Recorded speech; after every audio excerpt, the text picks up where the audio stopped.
Welcome to Decarceration Nation, a podcast about radically reimagining America's criminal justice system.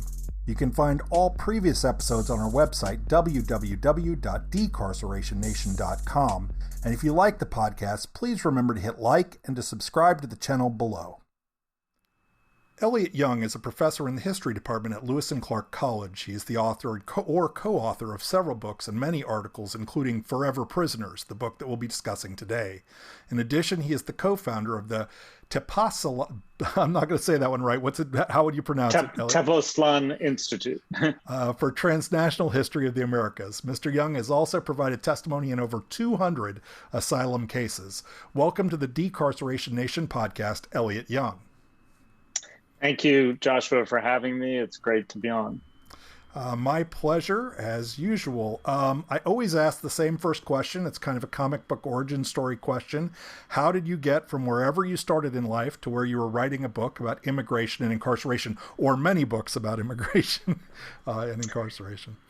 That's a really great question. So I think my interest in Latin America started when I was in college, and it was the 1980s, and there were lots of wars in Central America, which the US government was involved with. And so I got involved with solidarity work, with activism around that, and eventually decided to focus on the border, the place where Latin America and the United States meet, and on immigration and migration. And my previous book was about the mobility specifically of Chinese migrants in the mid-19th to mid-20th centuries, them crossing borders from Canada, Mexico, Cuba to the United States and back and forth. And in the process of doing that, I got interested in the moments of immobility when migrants got locked down in prisons or in detention facilities. So I undertook a sort of longer history of immigrant detention in the United States. And that's what ended up being Forever Prisoners. And do you have kind of an approach that you take towards being a historian or about writing about history? Is there kind of a, do you follow a particular, what's your way of approaching history when you write about it? So I like people-centered histories. I think that most people relate and can identify with people, with stories of individuals or groups of individuals. So I try not to write stories that are just theoretical or abstract or talk only about numbers. Now, when you talk about immigration, when you talk about criminal justice, there are usually lots of numbers, and it's important to have those numbers to contextualize those stories. But what I try to do in all of my writing, and in this book in particular, is to take that broad story that's really about millions and millions of individuals and to talk about individual people, individual families, and how they experience various types of incarceration over the course of the late 19th century up until the present. And there's always kind of a coming together, not always in a pleasant way, between history and politics. I think one of the ways that we see that right now is in this kind of notion that there's certain kinds of things that people in schools, et cetera, shouldn't teach, or, there's certain stories that shouldn't be told. There's kind of a political attempt to own history. And then there's also kind of the modernist versus postmodernist feeling about what truth really is and things like that. I don't want to get too esoteric, although I probably just did. Kind of what's your approach to kind of, how do you navigate that space, I guess?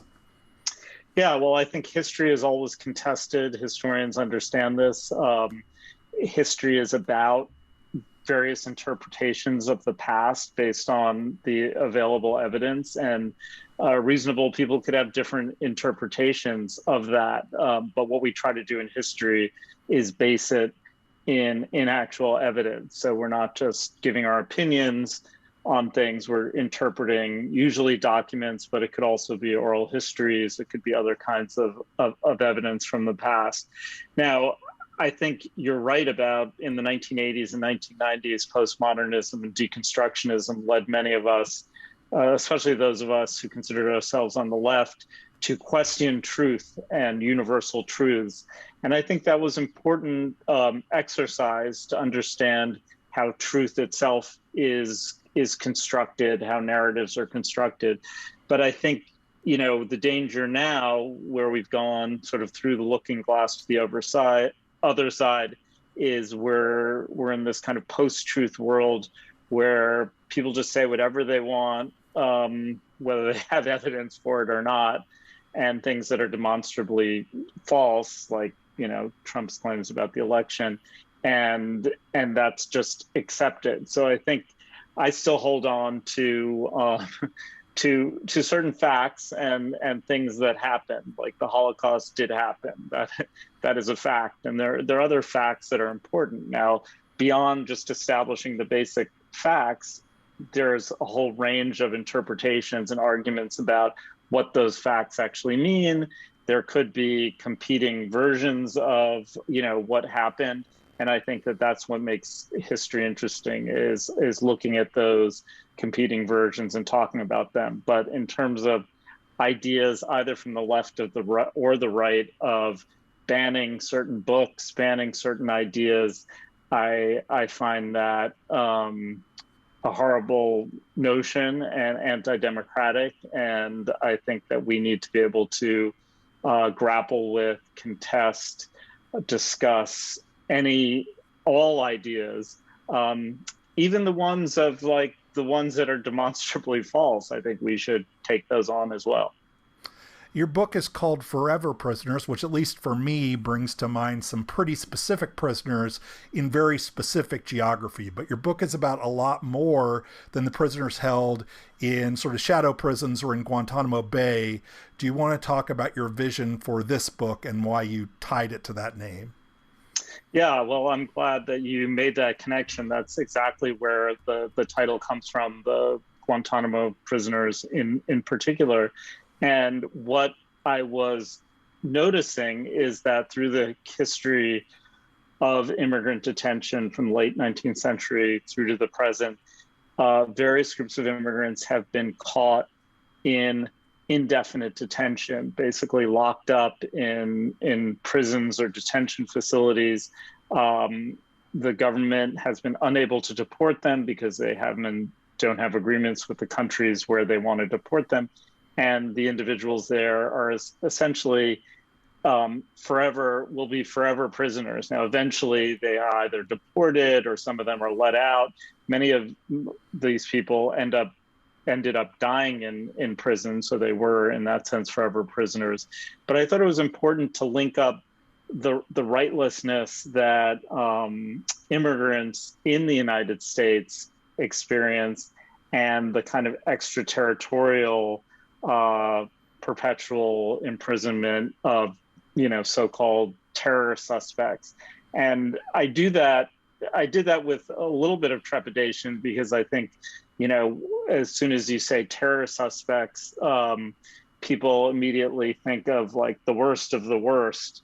And the immigrants, one could argue, who are coming here for a better life or to escape persecution, should not be in that category. But I think all people should be able to have their claims adjudicated in a court. And what we find in Guantanamo, like we find with immigrant detention, is that some people don't have full access to courts or legal representation.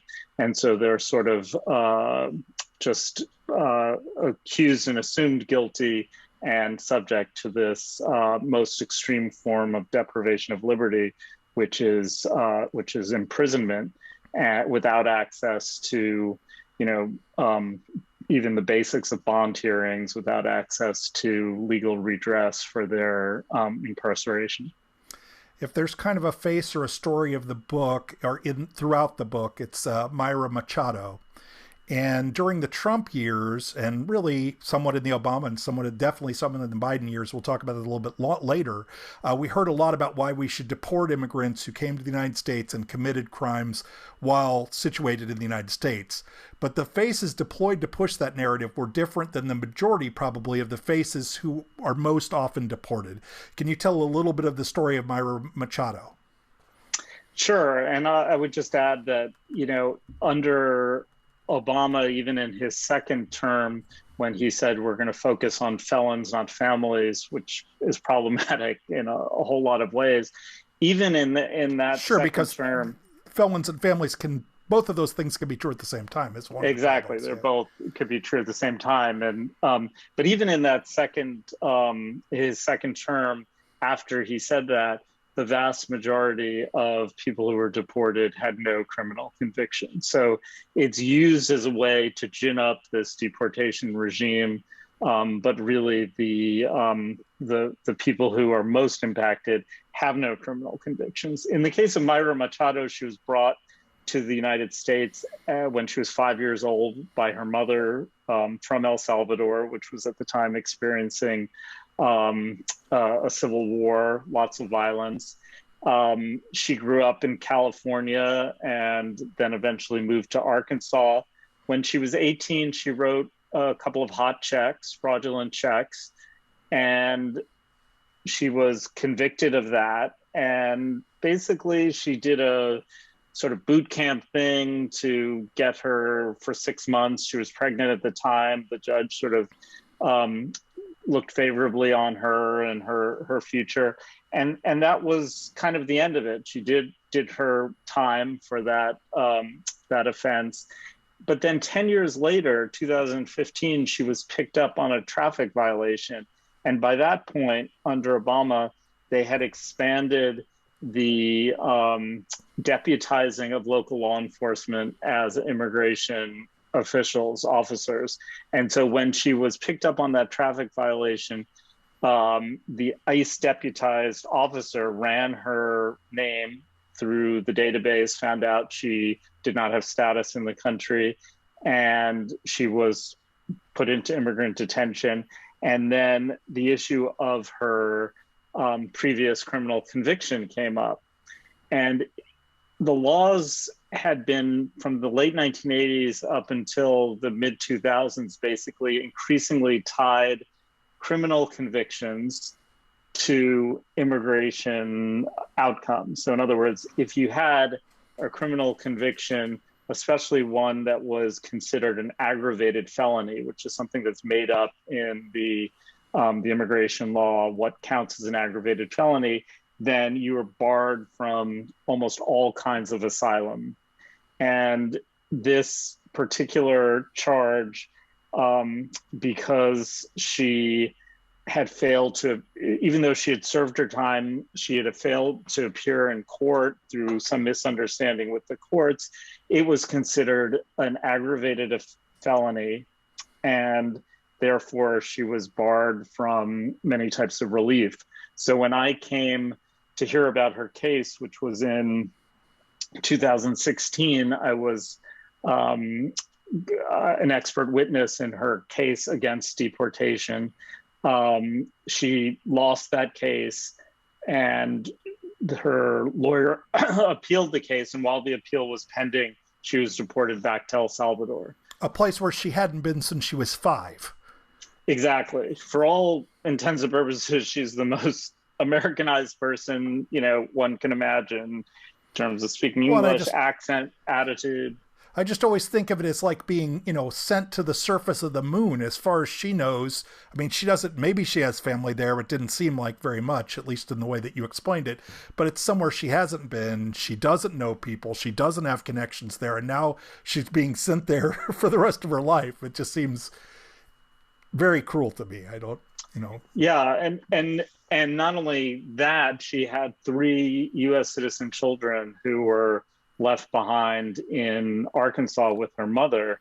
And so she was separated from, we think about separating families happening at the border, but anytime anyone is sent to prison and certainly deported, they're seriously separated from their families. So she went to El Salvador. When she got there, she was harassed. Her story had been in the Los Angeles Times. It had been in the Salvadoran press. And so she was harassed by officials in El Salvador when she returned. When she was finally living in this community, gang members were threatening her.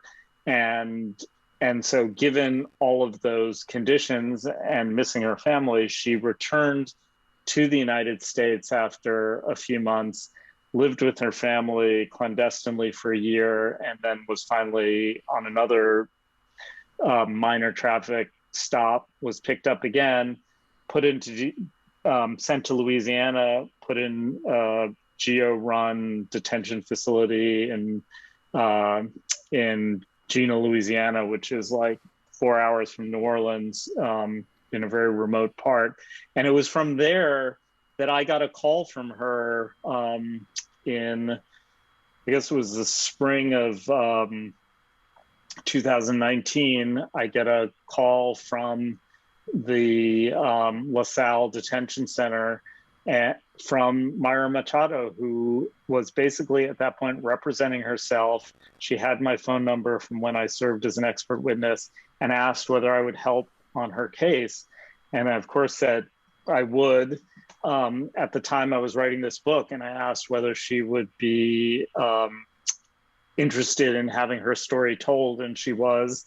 And then I was able to get her a pro bono lawyer from Loyola University in New Orleans. And so we went through her hearing, and she ended up losing that hearing and losing the appeal. And then it was appealed to the circuit court. And while the appeal was pending, this was in January of 2020, in the middle of the night, they just picked her up and sent her back again to El Salvador, where she has been living since then, now living in San Salvador, and actually helping other migrants, kids who have been left behind, to reunite with their parents. So she's doing not only that amazing work, but she's also had, through her own case, kind of become a jailhouse lawyer and is helping her friends who she knew who were in detention as a kind of paralegal to help them fight their cases. So she's kind of an extraordinary individual who's been able to not only fight for her case, but fight for other people. But she's still, I mean, she's in El Salvador. Her 3 kids are in Arkansas. She's separated from them. And I have been trying to work on her pardon in Arkansas, because the only way for her to be able to try to petition for asylum is if she gets rid of that criminal charge and conviction. And so that it can't even be a commutation. It has to be a full-on pardon, right? I think it has to be a full-on pardon. And to first do the pardon, she has to pay the restitution. So I raised the money to pay the restitution, got the DAs in Arkansas to agree. Everyone agrees. The bank who's owed the money has agreed to a certain amount, but because they say the case is so old, they say, no, now it has to go like to a civil judge who has to change the order. In other words, the bureaucracy of the criminal justice is such that even if you have the resources, and I've got various lawyers working on this, it has been impossible to actually just pay the money to get the restitution to be able to then follow the rest of the process. So, given that, I can imagine people who don't have access to lawyers and other people advocating for them. Basically, it's a system that's set up to keep people incarcerated and keep people sort of on the wrong side of the law. You say at one point in the book that what makes immigrants forever prisoners is not just the indeterminate time they spend locked up, but they often remain vulnerable to detention and other forms of restriction, which I think you just explained an example of. After release, they're never truly free. Non-citizens live in perpetual fear of incarceration and deportation. Why do you think that we're, to a large extent, kind of, for lack of a better term, okay with this as a society? Why have we come to this point in theoretically a nation of immigrants? So, a lot of people oftentimes, when they look at the statistics about, 1.8 million cases, immigration cases, backlog, and all of the, sort of dysfunction in the immigration system, they say the system is broken. But another way of looking at it is the system is working just as it was intended to work, which is to keep a certain class of people, immigrants, vulnerable, easily exploitable, and so that they could be paid low wages, and when they're cheated out of their wages or they experience workplace harassment, they are afraid to actually fight against it. And so I think it certainly serves certain economic interests. It also serves this interest of creating, this vision of a white utopian America without immigrants of color. And that's who the immigration policies, throughout the 20th century have been directed against. The deportations have been directed against. It's over 94% of the people who are deported are Black or brown, people from Mexico and Central America. So it's a very targeted kind of policy, targeted enforcement, and it's I think it's very clear that it's based in racial animus, in eugenics notions from the 1920s, which on the surface have been changed in the 1965 legislation, but continue through enforcement to be directed against particular groups of people to construct this sort of white ethno-state in the United States, but also to create a class of easily exploitable labor. I think many people, when they hear about, they kind of think of immigration as kind of like, maybe if they're really savvy, they know about the Obama stuff. They definitely know about the Trump stuff. They might know about the Biden stuff. But before that, I don't think they see the context of this. Kind of one of the, I think, things that your book does really well is kind of put everything in kind of a long-term historical context about how this is really a story that's been told for that's being told over a long period of time. One of the characters in that book, we already talked about, Myra Machado, I think is McNeil Island Prison in Washington. Can you kind of start that story with telling us a little bit of the history of Chinese detention? Sure. So the first, historians argue about this, but the first federal legislation about directed at immigrants is the Chinese Exclusion Act in 1882. And that legislation, and there's a General Immigration Act, is very clear that it's about keeping out Chinese laborers in particular. And so, could you hear me? Yeah. Mm-hmm. Yeah. And so that legislation led to Chinese migrants being picked up and put in detention and eventually deported. But when they first started the system, they really hadn't created the bureaucracy to do that. So you end up in this prison island off the coast of Tacoma near Seattle, which was set up in 1875. And basically it's the only federal penitentiary on the West Coast at that time, the first one. So you're getting people from Alaska all the way down to California sent to this prison. They start picking up in the mid-1880s all of these Chinese who had come across the border from Canada clandestinely. And you've got a rise in the mid-1880s of anti-Chinese xenophobic sentiment, purging of towns, like in Tacoma, 1885, there's a famous riot, but it's all up and down the Pacific coast of white, oftentimes working class unions saying that the Chinese are posing competition to them, and they rise up and forcibly kick Chinese out of their towns. So those Chinese get picked up, they get charged with having entered the country unlawfully or being in the country unlawfully, and they get sent to McNeil Island Prison. But what's interesting is that at that time, when they get sent there, they get sent there and sentenced to 6 months of hard labor. That is not immigrant detention. That's a criminal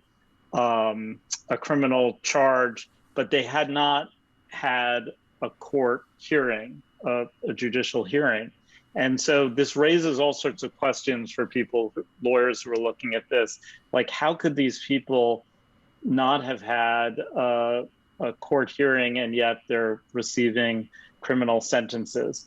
Um, they tried to deport those Chinese to Canada because it was assumed they had come from Canada.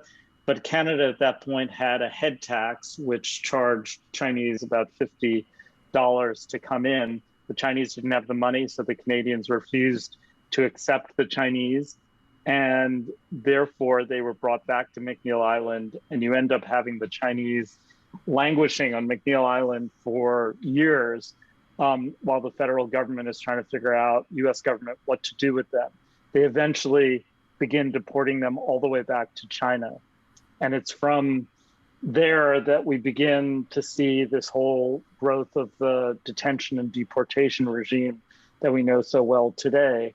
But in this early period, it was really ad hoc. They were trying to figure it out. They were operating outside of the law.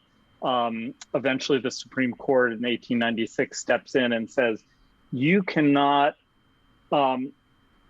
give someone a criminal sentence without a judicial hearing. So basically, what they say is, you can put immigrants in detention pending removal, but that is not punishment. That is just like an administrative, bureaucratic procedure. What you can't do is sentence them. So from then on, they begin just putting them in pending removal.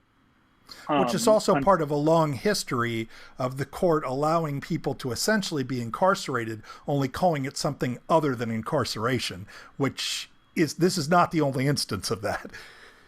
Right. And we could think, I mean, jails essentially are mostly filled with people who've not been convicted of a crime. And who ends up in jail are poor people who cannot afford bonds or don't have lawyers to be able to get them out. And so, yeah, so those forms of detention end up criminalizing people before, if ever, they are convicted of a crime.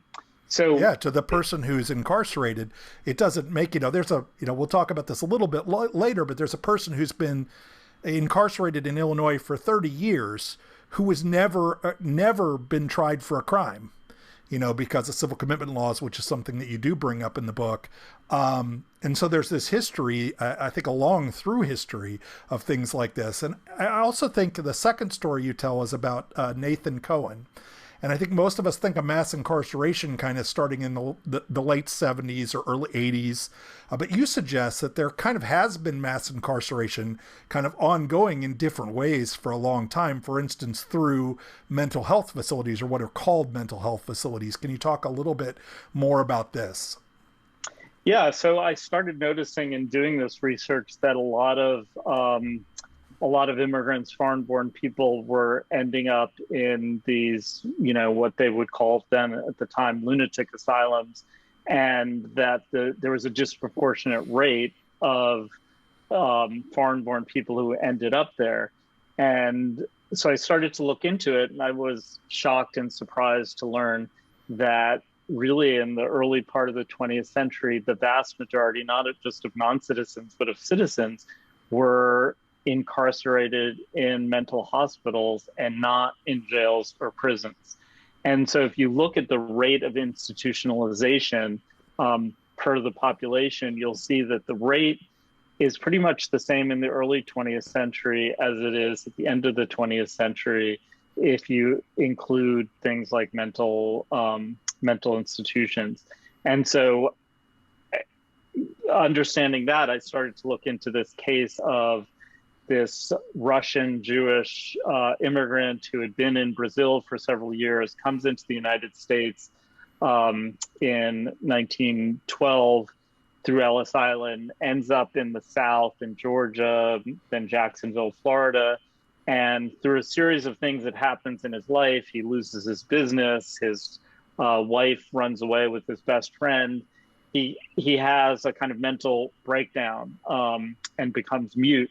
He is then put into a mental hospital in Baltimore, and the immigration authorities come and say, according to the rules, if you were considered insane when you arrived, you're eligible to be deported.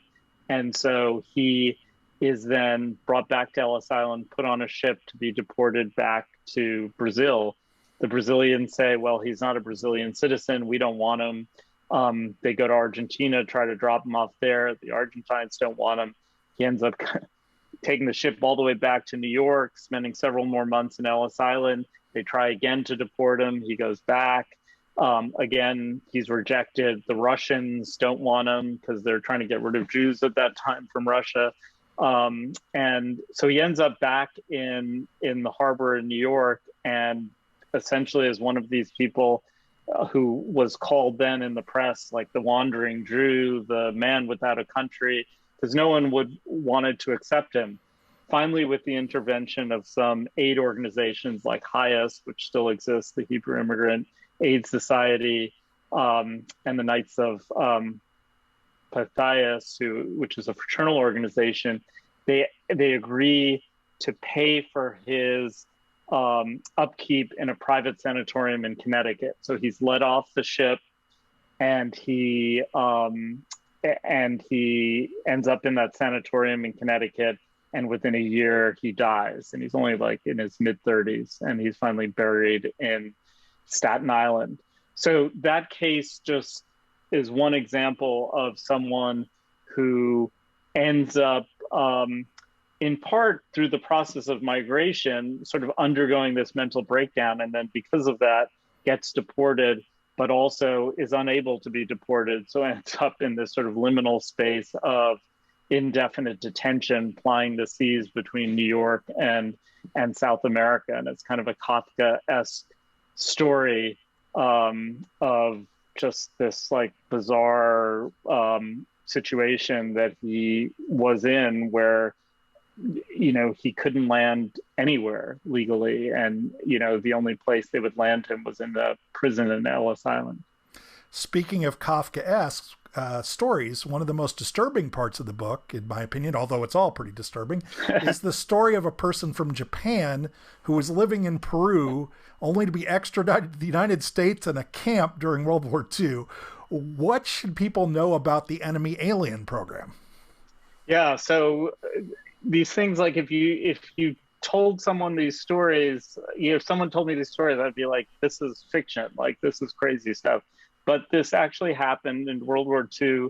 There was a enemy alien program that was organized by the FBI to go to Latin America and get the cooperation of Latin American governments to pick up people considered enemy aliens, so Japanese, Germans, and Italians. Now, the people who ended up on these lists were not in any way necessarily working with the governments of Japan or Germany or Italy. They just happened to be residents there who were of that heritage. And oftentimes it was their business competitors who would sort of leak their names to the FBI and get them on these lists. They were then forcibly put on ships and brought to the United States. And then when they landed in the United States, their passports had been taken on the ship. They were declared to have been illegal entrants because they arrived in the United States without permission to be in the United States. And of course, they arrived in the United States at the point of a gun, not by their choice. So it's the most bizarre legal reasoning.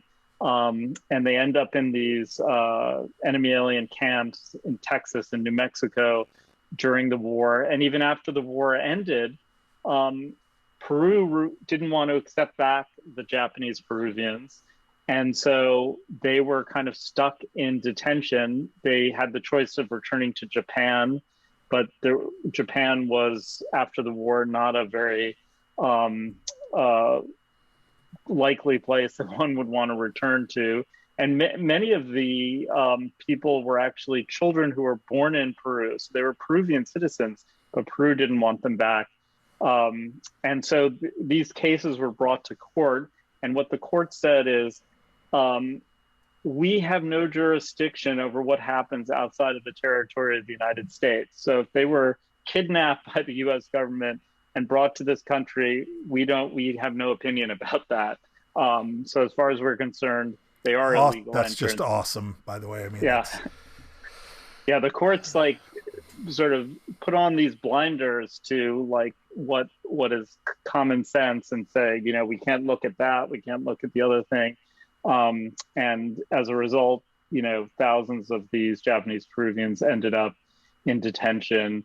Some of them were eventually returned to Japan, or am I some wrong? remained. There was forced labor involved too, right?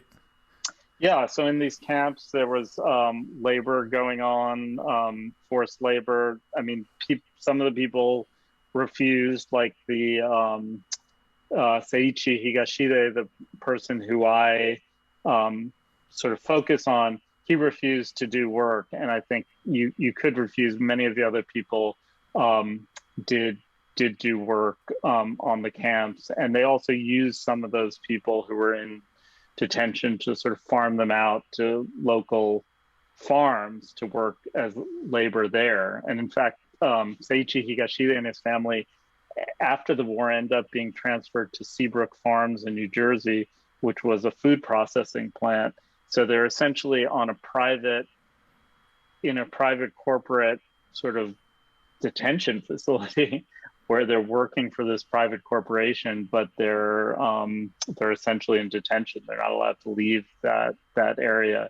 And eventually, some of them, like the Higashides, get permission through an act of Congress to petition to remain in the United States. And so they are able to stay in the United States. But obviously, this history shows the sort of extreme trauma they had experienced. And since then, there have been attempts to seek redress or reparations from the US government, like with the Japanese Americans who were interned. But what the US government said is, you know, that the Japanese Latin Americans are, because they weren't citizens, are in a different category. And so they have never received compensation, reparations, or an apology or anything. I mean, just to say this again, I mean, these are people who are literally just walking around doing their thing in their native country or the chosen native country of Peru. Because they happen to have the ethnicity that they're Japanese during World War II, the U.S. government kidnaps them, brings them to the United States, arrests them for bringing them to the basically for them entering the United States illegally at the barrel of U.S. guns, moves them around, ends them up on corporate farms where they have to work. I mean, I'm laughing to stop from crying. And then at the end of this rainbow, this wonderful rainbow, then they get to stay in the United States, the country that's done all this to them. I mean, I know it's bizarre. Like, it's, you know, you can't make this stuff up. History is stranger than fiction. And the Higashides end up moving to Hawaii at the end of their lives after they were in Chicago, and they end up moving to Hawaii in part because I think they had experienced racism in Chicago as Japanese people, and Hawaii was a more welcoming place. But yeah, it's definitely bizarre. That's one of the most bizarre episodes in history, and it's not one that is known about. You know, the Japanese American internment is known about, but this history of Japanese Latin Americans is less well known. You know, next you kind of turn to the plight of folks who were involved in the Cuban boatlift in 1980. The theory of the case is that these were people who were too dangerous. They were basically people who Cuba said were criminals, and so we decide they're too dangerous to release into the U.S. population, even though they're expats from Cuba. Am I following this correctly? Yeah, so 1980, there is an event that happens in Havana where a group of people take a bus through the gates of the Peruvian embassy and try to, claim asylum and say they want to leave Peru. What Fidel Castro does is he removes the guards from around the embassy, so 10,000 people flood in, and Fidel says, great, let's get rid of, we're going to let all these people go. So he calls them escoria, which means scum, and he says, we don't want these people, they're criminals, they're gay, which was considered sort of antisocial by some of the revolutionaries, they're mentally ill. And so there was this idea that Fidel sort of emptied the mental hospitals, emptied the prisons, and allowed these people to leave. So they get on these boats and land in Florida, in Miami. There's some truth to some of the people being let out of prison, some people from mental institutions, but it's largely untrue. So this population gets stigmatized as being... I imagine some of them were probably just enemies of the state that he wanted to get rid of or something like that. Or Yeah, enemies of the state or people who wanted to escape from Cuba. Which you would think is something we would be somewhat supportive of, given our stance on Cuba as a general rule at this time, right? Right, and Jimmy Carter, who was president at the time, welcomed them with open arms, saying, come to the United States. But they get largely stigmatized because of those characteristics, and also because this is... I do that all the time. I know. I use those headphones at the gym, and I'll be running, and they just pop right out. So, yeah. So this population is also largely Black. And unlike the refugees who left Cuba in the early 1960s who are wealthier and whiter, this is a sort of demographically different population. So the Cuban Americans, the Cubans in Miami, have a very mixed relationship and reaction to this group of refugees. They come in, Reagan takes over, and instead of sort of welcoming them, they're afraid. And so they put all these people in military bases to process them. And these people end up in detention for several months. Most of them who have connections to family members in the U.S. get paroled. And those ones tended to be the whiter Cubans.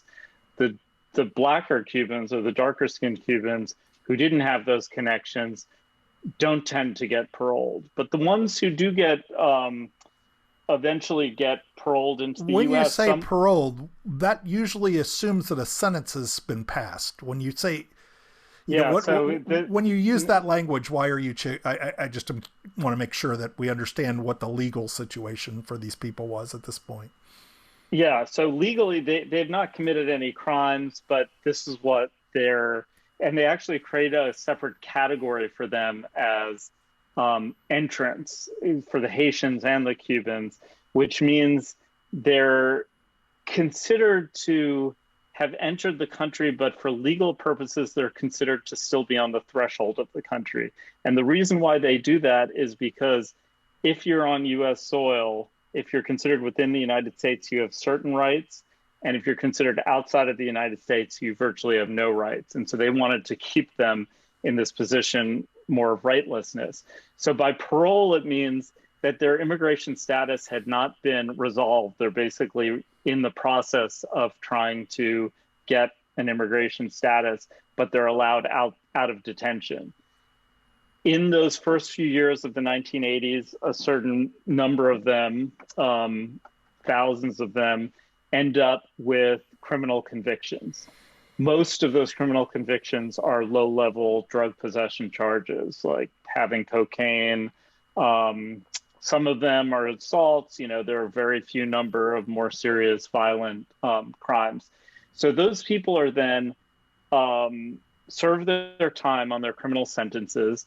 And when they get out, they are no longer eligible for achieving immigration status based on those criminal charges. So they're put back into prison.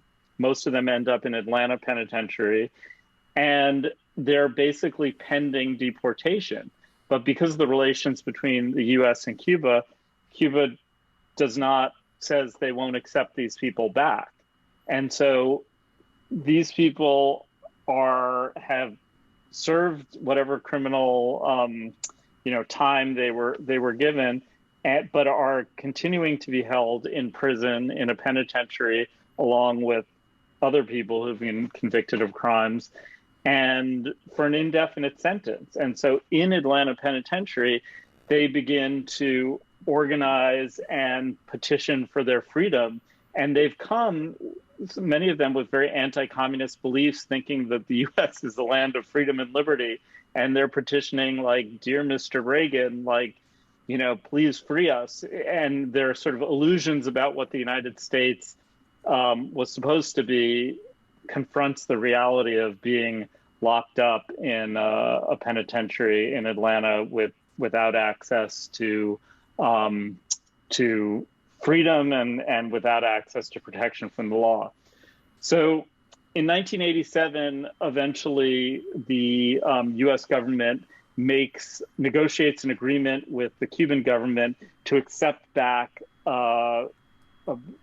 just over 1,000 of these people. Word gets out in both Atlanta Penitentiary and Oakdale, Louisiana, where there was another detention center, that this agreement has been made, that they're on the verge of being deported. And they organize almost simultaneously in both of these prisons, detention centers, an uprising. They take over the prison. More than 100 guards are held as hostage. And this becomes the longest lasting prison uprising in the history of the United States. In Atlanta, it lasted for about 2 weeks.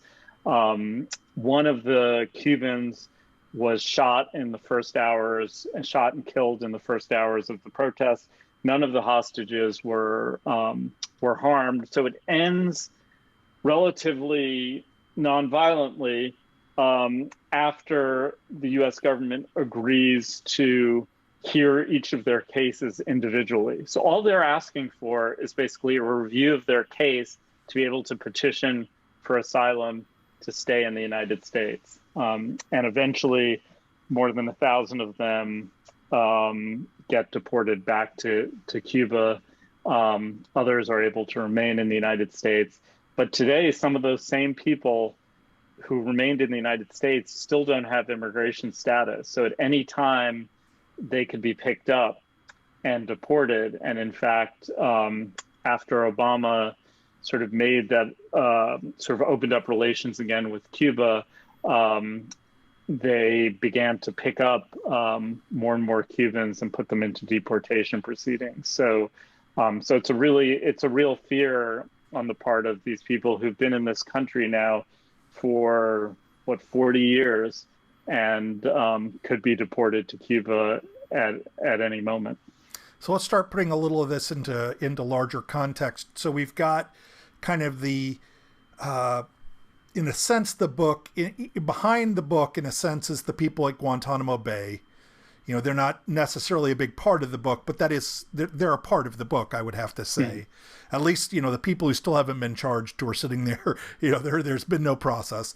You've got all of these different stories you tell in the book. Then you also mention the folks who are in civil commitment, who are generally U.S. citizens, but are at places like McNeil Island or Moose Lake in Minnesota. And, how would you, if you're trying to, give the 1,000-foot view, how would you kind of put all this in context? Yeah, I mean, I think the point of this is looking at these various types of detentions, including civil commitment, including what's going on in Guantanamo, immigrants, other people in prisons and jails, is to think more broadly about people who are incarcerated against their will.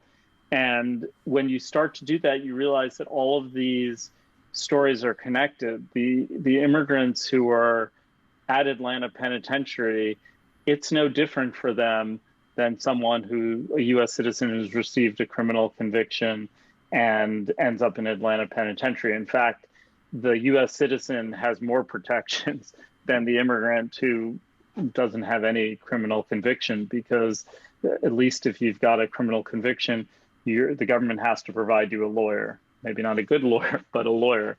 So the 1,000 or 30,000 foot view is that if we're trying to think about mass incarceration and decarceration, we have to think about the various ways in which people are locked up. And so thinking beyond the citizen, non-citizen divide, thinking also beyond the borders of the United States, where are the prisons where people outside the United States are being locked up by the United States. Or if we think about immigrants, the US now is paying countries like Mexico and other countries in Central America to detain and deport Central American migrants and other migrants. So the US basically is outsourcing its whole prison system to the rest of the world. And so if we think about all of that together, I think then we could hopefully, for those people who believe in decarceration and abolition, come up with more effective strategies. Because otherwise, what happens is the government just sort of will find a new way to incarcerate people. So in the beginning of the 20th century, it was mental hospitals. Then they start closing down the mental hospitals, and then people are put into jails and prisons. Or now, recently, what's happening is in immigrant detention and to citizens is so-called alternatives to detention, ankle bracelets, other form of technological surveillance. So the prison then moves outside of the prison. So if you don't sort of keep all of these nefarious ways that the state is trying to lock people up, then reforms could end up becoming the new incarceration. I think another thing that I get from the book, at least, is that, I often suggest to people that your rights don't really matter when they aren't being put at risk. And we've heard kind of a lot of talk over the last few years about how now democracy's at risk.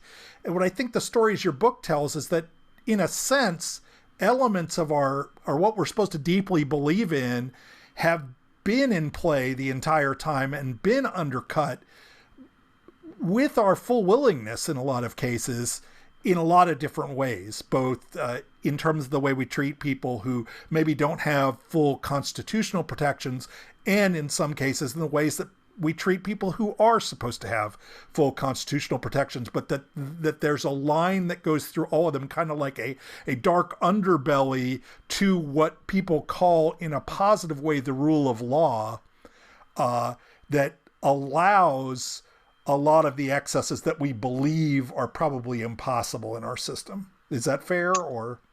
Yeah, and I think, the immigrants are, in some sense, the canary in the coal mine, and we could see that too with citizens, Black and brown citizens, other poor citizens who've been subject to the criminal justice system and incarceration, that it's easy to, talk about the good immigrants, the bad immigrants, or the criminals and the law-abiding people, but the rights that are taken away from those other people, eventually those rights erode for the so-called good people, the citizens, the law-abiding people. So if we really have even self-interest in maintaining these democratic rights, in maintaining the rights of liberty and some modicum of justice, then we have to be concerned about the people who are experiencing the rightlessness today. And I think, what we could see is that creep, like from either, whether we're talking about Black people in the late 19th, early 20th century, or we're talking about immigrants, that those experiences of rightlessness, of arbitrary use of the law, eventually will seep into the general society. And then when you turn around, all of a sudden democracy is very fragile and is at risk. But it's like, if we'd been paying attention all along, we would have realized that we've got to shore up these democratic institutions for everybody, especially sort of the least among us. Well, and I also think that at some level, what this is supposed to be is about inherent things that are true about every single being in the universe, every human being in the universe, that they have certain rights that are inalienable. Now, we may say the Constitution doesn't extend to those, but how could you? I don't see how you can believe in that principle and not be destroyed by what happened to Myra or what happened to some of these other people, because regardless of what we say the law means, at the core of it is this idea that there are certain things that we should care about when we deal with other human beings. And we're saying, in essence, that the law can trample on those very things that the law was designed to protect, regardless of who the person is or where they come from. Is that fair? Or yeah, I mean, basically what we've done is carved out groups of people who are not protected by these same constitutional rights, or in the case of citizens, are protected in theory, but then in actuality, if you don't have money, you don't have access to good legal counsel, and the way that the laws themselves have been created, those people end up spending more time behind bars. Prisons are not filled with wealthy people. Prisons are filled with poor people. And it's precisely because those people don't have access to legal representation, to the protections that theoretically exist for all of us, but in fact don't. And, we have to think about the front end, which is the policing side of this. Who is targeted for policing? Who is targeted for the kind of arrests, largely arrests for low-level offenses, are not like people on college campuses or people living in wealthy suburbs. It's people in poorer communities, largely Black and brown, who end up being subject to those arrests and then get funneled into the criminal justice system, which leads them to plea bargain and have records, which ends up leading them to spend years and years behind bars.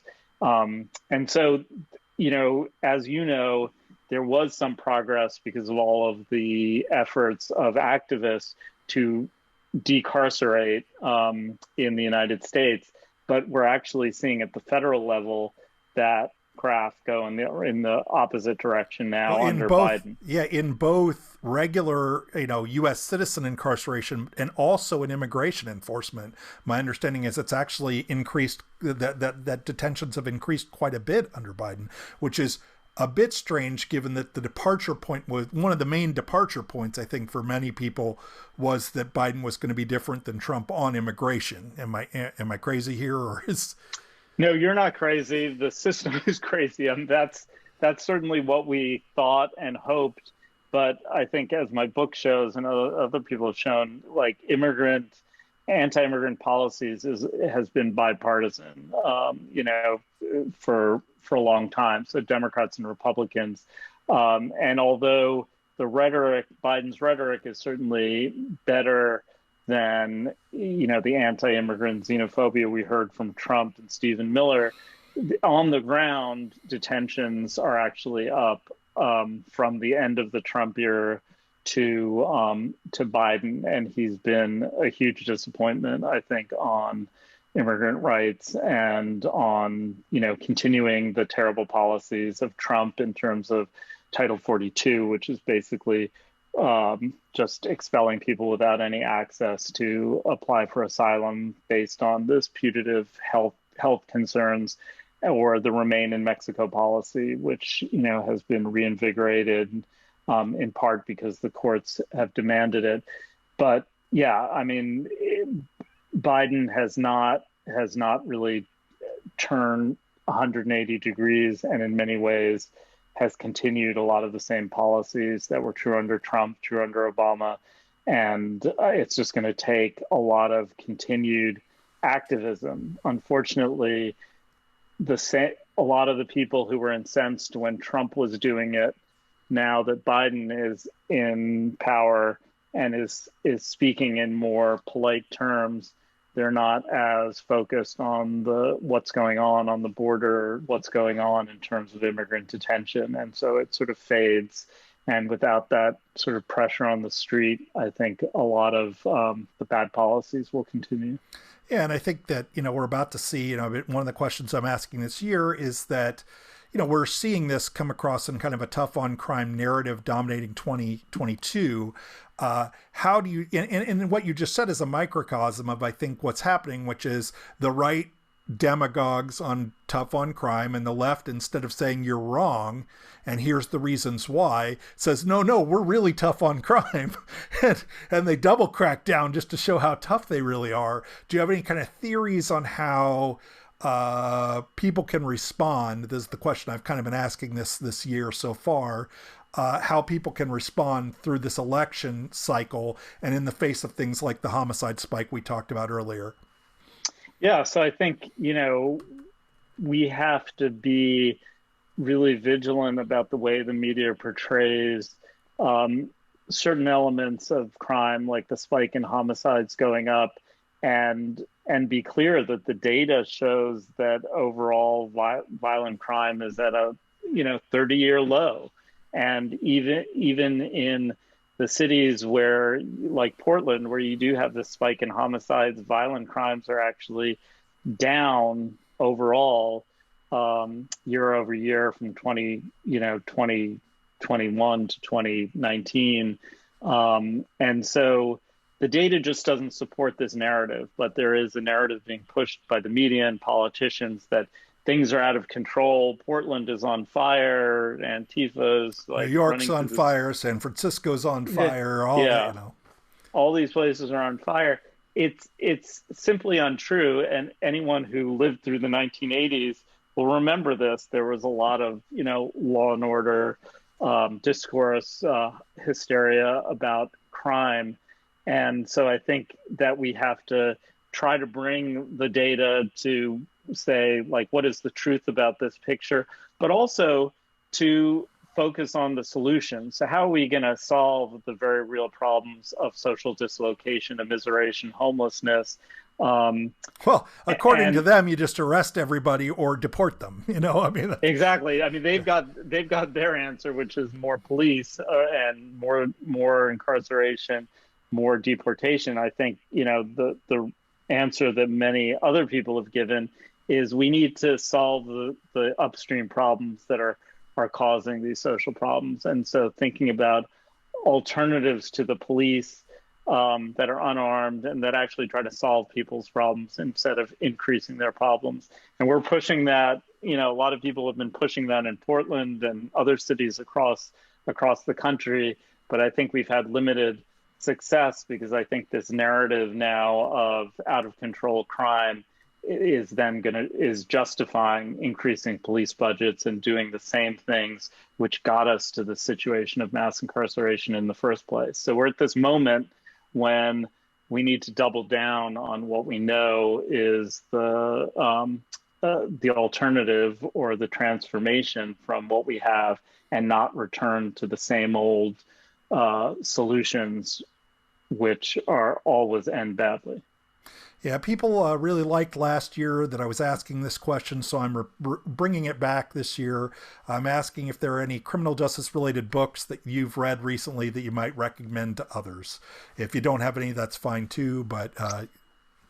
there's so many books. I'm just looking back here, but the John Pfaff's work, James Foreman...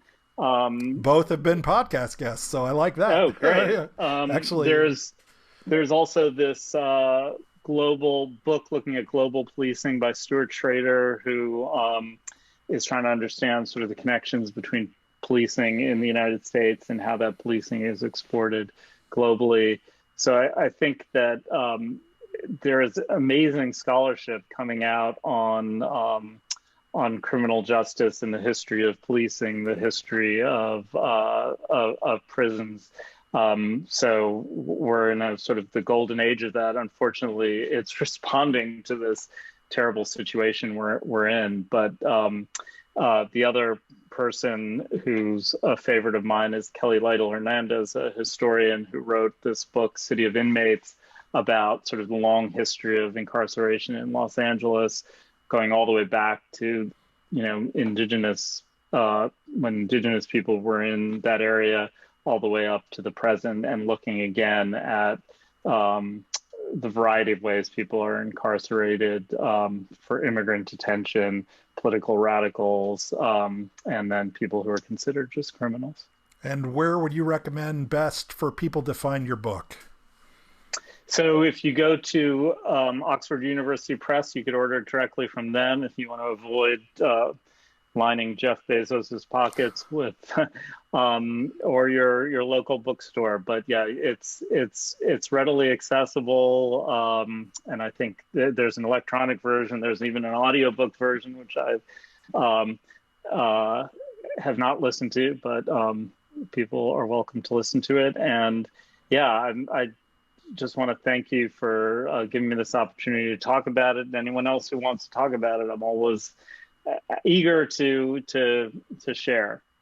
I always ask the same last question. What did I mess up? What question should I have asked but did not? You've not messed up at all. If my AirPods wouldn't have fallen out, I guess that would have mine been. Mine did too. So yeah, so you can't prevent that. No, it's great to have this conversation with someone who is so sort of steeped in this work and the longer history of mass incarceration. So I just want to thank you for the opportunity. Oh, and thank you so much for doing this. It was a real pleasure, and I really enjoyed the book. Great. Well, hopefully we'll continue the conversation. I hope so.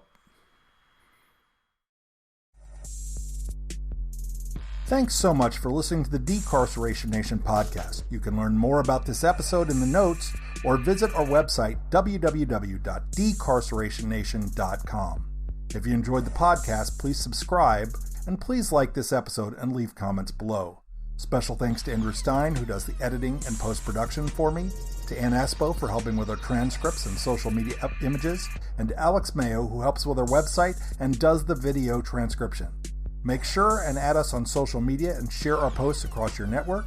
Also, thanks to my employer, Safe and Just Michigan, for helping to support the Decarceration Nation podcast. Thanks so much for listening to the Decarceration Nation podcast. See you next time.